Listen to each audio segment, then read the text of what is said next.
Welcome to Fish Food. In today's programme we're going to be cooking with trout. The first dish is a ceviche.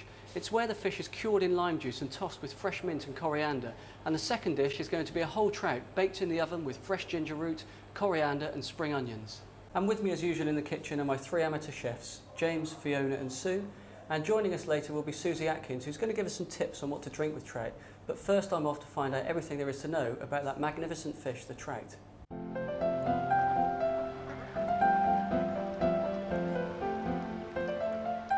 And to do that, I've come to Byberry Trout Farm in Gloucestershire, where I'm going to meet Ian Peters, who's going to show me around. Ian's been managing the farm for over 30 years. So what actually do you do here on the farm, Ian? Well, we are principally a restocking farm. I mean, the main business is restocking, so live fish are reared all year round for stocking into lakes and reservoirs all over the country. So they'll go into places like Blagden, Chew Valley, that sort of thing? Not so far south we tend to be, but we do have a few customers in that part of the world, but mostly up Midlands and north.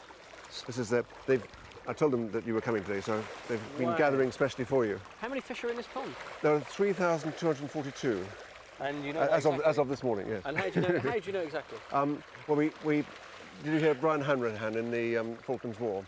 I counted them in and I counted them out. Yeah, well, that's what happens. Yes. Yeah. And how big do they grow before they go into the lakes and rivers? I mean, I saw some back up there. I mean, I know. Yes. Well, the stock size used to be about 12 to 13 inches. It's now 14, 15, 16 inches, which equates to about £1.25, £1.50 to £2, getting up for £2, and that's the ideal size. And then a smattering of bigger ones. And they go out into the lakes and reservoirs, the big ones as well. Yes, they do. But again, you can only, to keep the quality, you can only manage to produce a few. Otherwise, you end up with serious problems with the fish they're fighting each other and that sort of thing, because they're quite an aggressive animal. And do they build up lots of muscle in still water like this, or yes. These ponds are ideally suited, from my point of view, for rearing fish. They're what I call almost a ranching pond. They've got plenty of space. They will swim around a fair deal. There are other types of pond. There's a good flow of water coming in that pond in here now. But in other ponds, which we've got elsewhere, they are swimming against the current completely. So they're building. So there's a lot more, and that's possibly more for the table market, where the muscle tone and everything. But in fact, the muscle tone in these is excellent. I mean, we take fish out of these regularly for our shop, and they're just as good, if not better, than the ones in the other ponds. So there's no downside other than the fact that they're much more difficult to manage, because they tend to gather in this area here, obviously, just to feed. But we'll end up, when we want to get all the fish out of here, we'll have to drop the level of the pond and then net, and then we'll always end up with pockets of fish which are almost impossible to get out, so we end up floundering around in the mud and to get them out then. But it works very well, and then we can take fish from here for our customers and grade them. And how long do they take to grow from, obviously they start off very tiny? Once they got up to about sort of 10 inches or so, I reckon that they're going to be working on about an inch a month is what we... And how long to get up to the 10 inches? About 10, 12 months. Really? So it's quite a long time for them. It is. It's. I mean, obviously, the sooner we can get them up to size, the better. But the thing that I do know is that if you force them too much, then you end up getting a slightly disproportionate shape. Yes, so they get very fatty in the belly. Yes, and the heads tend to be a lot smaller than they should be. And that's where they've been. But you're trying to force the growth with yes, more. so we don't. I mean, our fish take a longer time to grow, which means that they look nicer, but in terms of economics, it's not the ideal. And I mean, there's been so much kind of bad publicity and bad press about salmon farming and feeding them on antibiotics and all sorts of colourants. I mean, the food that we've just been feeding them, is that purely natural? It's as natural as it can be, but there is colour in here, because at the end of the day, virtually every single person wants to eat a pink fleshed trout. We have browners as well, but not quite as many nowadays. I mean, as I said earlier on, we used to be a brown trout farm. We're gradually reintroducing them because they're such a gorgeous fish. And we've never produced such lovely browners as this year. I've been putting some into the rivers locally, and they're about 1.5, 1.75 pounds, and they're absolutely gorgeous. They've got such a wide range of colours. The yellow tummy. They're lovely, and I think I prefer the flavour of them. I think it's much more kind of depth. But how do they survive in the wild when they go from here? I mean, what do they feed on? 'Cause Well, obviously trout is the Greek for greedy, so they will go for anything, and they are very quick to revert to has nature intended them, and they'll always be on the lookout for food, and they'll always be on the lookout for something. So that's why obviously that sport of fishing is such a challenge to some people, because you've got to try and find the right sort of food that they want, and then they won't take everything or anything. No. They can be very, very wary. These would be good bait then? Oh yes. They like those. And you smoke your own trout here as well, I noticed in the shop. Well, it's smoked. It's not smoked by us. It's smoked for us by a local trout farm at Cockleford. And then we make our own pâté here. Lovely. And we've started doing a lot of fresh trout fillets as well recently, and that's brilliant. I think fillets, especially like me, for the bone idle, are a brilliant idea. Well, they're a good. I mean, it's a great source of protein, and fish is great for us. And I mean, the easier you can make it for people with preparation, well, I think the more accessible it's going to be. You've got to, because at the end of the day, I mean, an awful lot of people, we never know how many people come to the farm shop. They see the fish here, they say, well, let's have a fish to take home with us, and then having got that fish, what am I going to do with it? They haven't got a clue. So we've got to try and get over that. Give them the recipes. We've got some recipes, and I see you've got other ingredients in there as well, so they can actually take them a whole package. And that's right. It's very, very, very important. I mean, has it taken years and years to establish the gardens? I mean, they really are beautiful here. They're gorgeous. I mean, it grew a little bit like Topsy. I mean, this is about a 15-acre site. It started in that area there. The hatchery over there is the genesis of everything. It's where all the eggs and fry are produced in the spring water. This is river water here. And then they go right to the very top of the farm and then gradually work their way down as they get bigger. So they actually, so that's where all the small fry, and they come down here, and these ones are actually ready almost to go out the door now. Yes, I mean within reason they are, yes. And we've got 5 acres of the visitor part, as I call it, which is actually this is the most beautiful part of the farm. I mean, it's much more utilitarian the further as it goes back. Yeah. Yes, the further up you go, but we don't let visitors go there, so it's more practical in many ways. But these ponds are all natural. They've got a gravel base. It's just, I think, a most gorgeous place, and it's because it's a working trout farm. People can come along here and see what we do, how we do it, and they go away with a much better idea of what is actually involved, and understand a bit more. What a great day! Come see how it's done and buy a bit from the shop and have a bit of smoked stuff. Yes, really, it's fantastic. Lovely. And if you don't want to buy fish from the farm shop, you can always have a go at catching your own.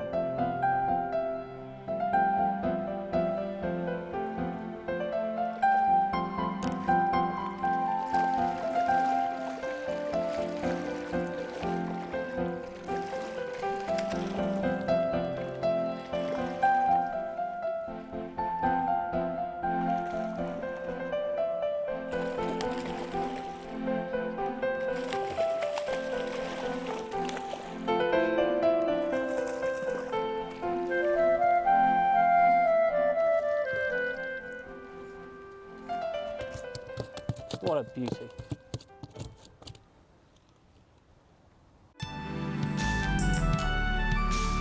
This is a really nice summery dish that doesn't entail any cooking at all. The fish is actually cooked in lime juice with a mixture of coriander, fresh mint and chilli, and a little bit of red onion. So it's sort of South American ceviche really, and I think it works really well with trout. It's one of those fish that doesn't have an awful lot of flavour on its own, but help like this with the freshness of the lime juice. It's really, really good. Quick to prepare, something you can do the day before, and just ready to serve. So what I've got there is one fillet of trout that's been skinned. This is a brown trout. I think they have a much better flavour than the rainbow trout, which is why and it's organically farmed as well, which is why the flesh is not so orange as perhaps you'd imagine it to be. I'm just going to cut it into thin strips, thin as possible, nice sharp knife.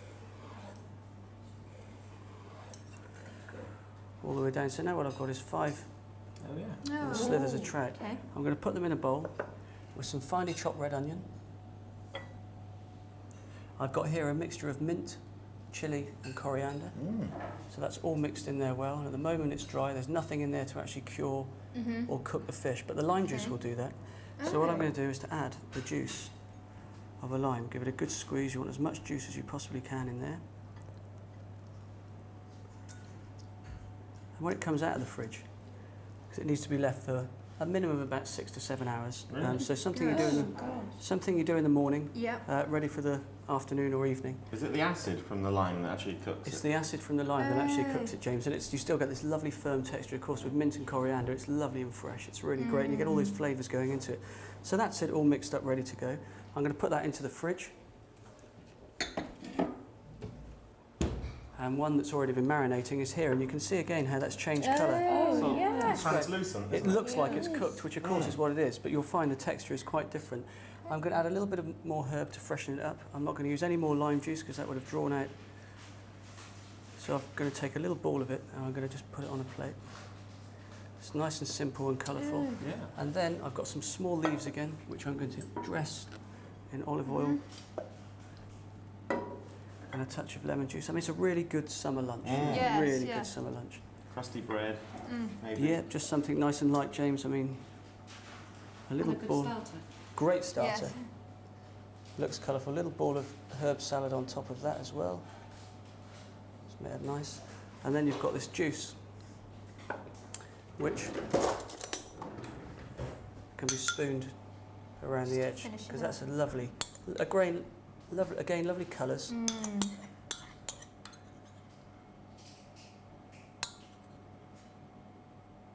And that's it. That's right.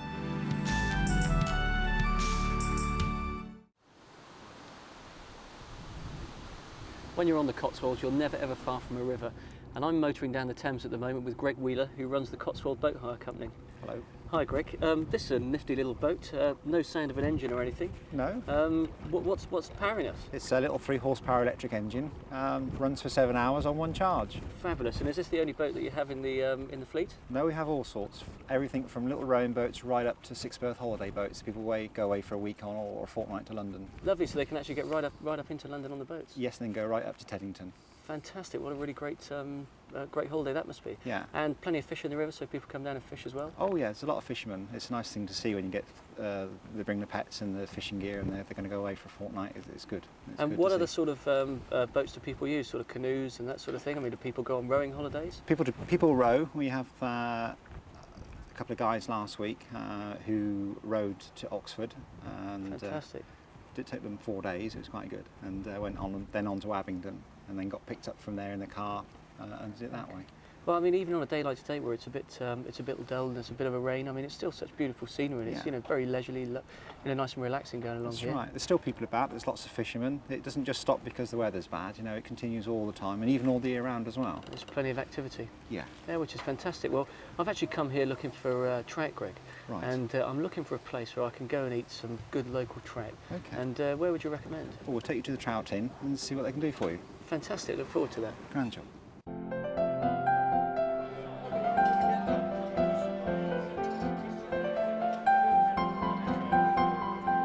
After coming across a pub named the Trout, we just had to come here. I mean, our today's programme is all about trout, Penny, and this is a wonderful location here right on the side of the Thames.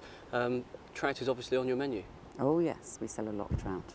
Probably about a tonne a year. so it's very popular with locals and travellers coming through as well. Yes, yeah. And does it all come from the River Thames here? Nope, it's nearly all farmed But- because we can't keep up with the quantity out of the river. But do fishermen ever bring trout into you? Oh, they bring me lots of fish. Other Yes. fish apart from Oh, trout yes, too? we've had pike and perch. Really? And you put those on the menu here as well? Pike, yes. Why wouldn't the other? No.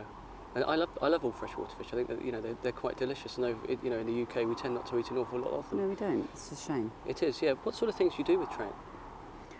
I've probably got about 100 different recipes that I could use. Really? Ginger and spring onions. Sort of a nice Chinese way, really. That's Yeah. really nice, a nice dish. And any other ways that must be popular? We can fill it with yoghurt and mushrooms and wrap it in lettuce, or we can fill it with banana. Wrap it in Banana bacon. sounds interesting. I've not had banana and fish before. Yeah. And that's a popular one? Oh, very. Yes. Really? Well, it's so unusual. People don't think Think doing about it, things like and it that, actually so- works well. Yeah. I'd be interested to try that one at some point. Do you ever serve it raw? No. No, I mean that's something I love. A cured trout, sort of mint and chilli and that sort of thing. It's lovely when We trout is do a very lot of fresh. smoked trout, Really? but then I'll turn it into fish cakes or a smoked trout and pasta bake or something like that. Wonderful. And what other fish do you actually have regularly on the menu? Sea bass is on, Wonderful. salmon, cod. We Wonderful. try and get as much as we can from the English waters. Sometimes it's difficult, sometimes you can't. Sometimes for variety you need other fish. Yeah. We've got marlin on there today. Wonderful. I mean that's a great fish. It's lovely to see it on a menu in a pub like this. It's superb. That was a lovely pub, the Trout at Lechlade, and they had some really interesting ways of cooking trout. I'm not sure I liked all of them, but they seemed to work for their customers there. But the one I really did like was they cooked in a Chinese style with ginger and spring onions and soy sauce. Now, traditionally, the Chinese would steam this dish, but most people haven't got a big enough steamer at home, so I'm going to bake it in tin foil, which will have the same effect, and you'll get that lovely gingery, coriander, oriental flavour. Start off with a good trout. Now, I'm using brown trout because I prefer the flavour. There's lovely markings in the fish, nice and bright, they're lovely, and I think they're much better flavour than rainbow trout, but rainbow trout will do as well. This is only my personal preference. Lay the fish onto the tin foil and make some cuts across the back of the trout so that the flavours can work their way in. How deep, Mitch, into the bone? Just go to the bone, don't go through it. Okay. And then I've got some ginger here, which I've cut into chunks. Plenty of that, because I really like that flavour in there. Spring onions, cover the whole fish. And I've got some chopped coriander root. Now, a lot of people throw the coriander root away, but there is a lot of flavour in it. Okay. It's lovely. And we're just going to put a little bit in there now. And now we're going to make up our sauce, which is light soy sauce, which I'm going to mix with water. Now, water is quite an important ingredient in Oriental cookery because some of these flavours can be really strong, so the water helps to let it down a little bit. And I'm using light soy sauce, 3 or 4 tablespoons of that. The same amount of water to the sauce? About half and half Right. soy and water. That can go in there. I've got some garlic, and I'm going to put the garlic in the sauce. Oh, yeah. Good. The reason being is when I pour it over, it'll evenly distribute itself with the fish. Give that a shake. That's it. And then I can fold the sides up and make sure the ends are well sealed. So just give them a twist on the end. Like a little parcel. A little parcel. I mean, it's a great way of cooking all fish. They call it en papillote. It just seals all the flavours in and the fish steams itself. So you've got the parcel there. And then I'm just going to pour that in there, Wow. which is lovely. I mean, it just looks great. You can see all those colours and flavours in there. And that'll all develop with the garlic and the soy, and that can all go in there. That's going to be our juice. And that's it again. It's one of these nice simple dishes that no fuss. You can just make it nice and quick before supper time in the oven and you're away. Make sure the top is folded over and nicely sealed. We don't want anything to escape over there. Like a pasty really, just crimp it in a roasting tray or onto a roasting tray, into the oven, as hot as possible again. And this will take about 20 minutes. And that's it. Well, the cooking time's up and you can smell it. And the best thing is about opening the parcel of these, when fish is cooked on papillote, open it in the parcel. Look at the smell you get from that coriander, ginger, it's lovely. That's gorgeous. Great, nice and colourful. You can just serve it like that and let everybody just open the parcel themselves and they get the experience of the waft, but we'll plate this one up. Just carefully lift the trout out because he will be quite soft. And what would you serve that with, Mitch? I'd serve it on its own, or maybe with just a noodle salad. I mean, it's got its vegetables in there with the spring onions. And the sauce, you can just, you don't want to waste any of that. You can tip that over the top. Wow. And what I'm going to do is heat up some sesame oil. It'll only take a second, but this is the last thing that we need do. What does that do? It just seals it in and it gives it that lovely nutty flavour. Right. And we'll just put some fresh spring onions over it. And just some torn coriander leaves, which is great. And it's a nice way of perking up trout because it's one of those fish that, you know, it lacks a little bit in flavour, but with all the ginger, the garlic and the coriander together, it's lovely. So we'll just wait for that to crackle. Just get in there now. You really want it smoking hot because what that does is just seal and crisp almost the top of the skin. So we're getting there now. I love the smell of sesame oil. Okay, it's ready, nice and hot. And that can just float Oh, I can on the smell top of it. it, isn't you it know. lovely? Yeah. Don't overdo it, Right. just enough Nutty, isn't it? Yeah. over the top of the fish is great, and it will float on the sauce as well. So I think that's a great thing to do with trout, and of course you can do it with other fish as well, but it's perfect with trout, it really works. Well, Susie, two very different trout dishes, quite spicy oriental. What are we going to drink with those? Well, the word spicy is what I was looking for there, because what I've got for these dishes are spicy whites, which is a term that the wine trade uses a lot, but you may not be familiar with. It refers to very dry, very crisp whites, very aromatic whites. These wines are really perfumed. and not chili spice, obviously, but wines with a kind of gingeriness, that sort of cake spice quality. And I think they go brilliantly with these sorts of quite exotic, you know, Asian type ingredients. Pan-Asian cuisine is perfect with the spicy whites. So I'm going to start her. We've got two different types here, but two examples of the second. I'm going to start with the Gewürztraminer, which is the classic spicy white grape. Let's give this a go. Now the thing about this is to give it a really good swirl and take a good sniff of it, because this is about the most aromatic white wine you can get. Really? Gewürztraminer, grown a lot in Alsace, France, as in this example. Also in Germany. Good. Yeah. Great. And increasingly in New Zealand as well, they're making Gewürz, as it's known. I won't ask you to pronounce it. But lots and lots of rosewater, ginger, lychee. Fantastic with those exotic ingredients. Lychee. It's becoming quite fashionable as well. You seem to hear a lot of it now, don't you? You see it a lot on wine lists, and you know, or certainly more often than you used to. Brilliant match for fish. I mean, I think, and also now that the more interesting Asian ingredients have come in, things like coriander, lime, lemongrass goes brilliantly. So therefore, the wine is seen more and more. But what a wonderful kind of Turkish delight. Yes, Yeah, it it is. is. Very Yeah, nice. I like that, Exactly. yeah. Do Lovely. you use Yeah, it that with rosewater. cooking, Mitch, with the sauces maybe? Or I have seen Gewürztraminer sauces on people's menus. I personally have never used it, but I'm sure that in a nice reduced sauce it would be fine, but I think it's much better to drink with it. I think so. I think this is a drinking wine, Yeah, really. definitely. I'm not sure the perfume would work in cooking. But anyway, that's a Gewürztraminer, and as I say, it is made in other parts of the world, but that's an Alsace one. Okay. Now I've got two Rieslings. I think we all know Riesling as a German grape Makes you variety. shrink. That's your early experiences of drinking, isn't it? Kind of, you know, the first bottle Well, of wine poor you old get, Riesling. yeah. I mean, actually, it's got a very bad name, and it's not fair. Your Liebfraumilch, your Hock, Nierstein, they're not normally made out of Riesling. They're made out of much cheaper grape varieties. Fine Right. Riesling, fine German Riesling is a wonderful, wonderful wine, and I can really, you know, just encourage you to try it. I've actually, just to ring the changes, chosen Rieslings from two different places where they're now making very, very good examples. We've got an Australian example and a South African example, and I like to think of them as Rieslings with a suntan because they're grown in hotter places. They've got a much richer, riper flavour, and I think they are just singing with lime. Nice. Lime is what I get Yes. through these wines It's again and again and Oh, again. straight away. It's a Yeah, bit me like, too, you doesn't know, it? and with the fish, it's a bit like somebody has That's delicious. squeezed a segment of lime Lime over over it. it. It's a fantastic match for fish. It was- Very crisp, very good acidity again. It very. was great because I visited Sydney recently, and all the restaurants there, they just have a section dedicated to Riesling. It just, you know, it's Really? one of the most And so popular they wines there. should. It People is the take and most drink it all the fantastic time, grape yeah. variety, Yes. just sadly underrated recently. But do try the Australian styles, do try the South African ones as well, which we've got there, because they're looking good too. But do go back to the Delicious. German ones, brilliant with fish, Doesn't brilliant. conjure up any bad memories, that at all. It's a That's far, great. far cry from those horrible Liebfraumilches of the 70s, I think. Yeah, delicious. Good match. Yes. Good match.